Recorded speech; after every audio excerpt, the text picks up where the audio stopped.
ভুল পরামর্শে আয়নাল মণ্ডলের ৪০ লক্ষ টাকা লিচু বাগান ধ্বংসের মুখে।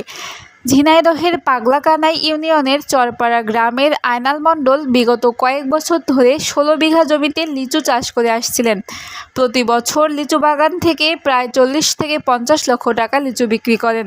তেমনিভাবে আশা বেঁধেছিলেন এবারও ৪০ লক্ষ টাকা লিচু বিক্রি করবেন, কিন্তু সেই আশা হারিয়ে দিশেহারা কৃষক আয়নাল মণ্ডল। কোম্পানির লোকের পরামর্শে ভুল ওষুধ লিচু বাগানে প্রয়োগ করে ৪০ থেকে ৫০ লক্ষ টাকা লিচু বাগান ধ্বংসের মুখে যাওয়ায় সব কিছু হারিয়ে দিশেহারা কৃষক আয়নাল মণ্ডল। বিস্তারিত ডেস্ক রিপোর্টে।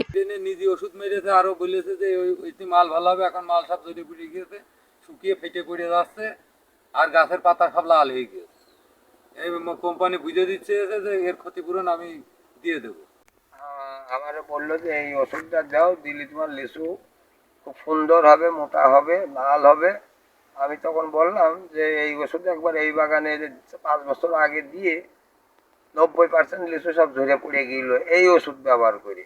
তো ওরা বললো যে সেই ওষুধ আর এই ওষুধ আলাদা, আমরা যে ওষুধ দিচ্ছি এই ওষুধে কোনো ক্ষতি হবে না, ক্ষতি হলে আমার কোম্পানি বুঝে দেবে পুরো বাগান।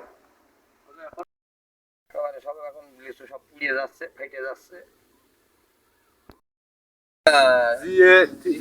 GA3 ট্যাবলেট লিচু মোটা করার জন্য, এটা আমরা দেবো না, ওরা জোর করে দেয় যে এটা দিলে খুব সুন্দর, তোমার ফলন ভালো হবে, লিচু ভালো হবে।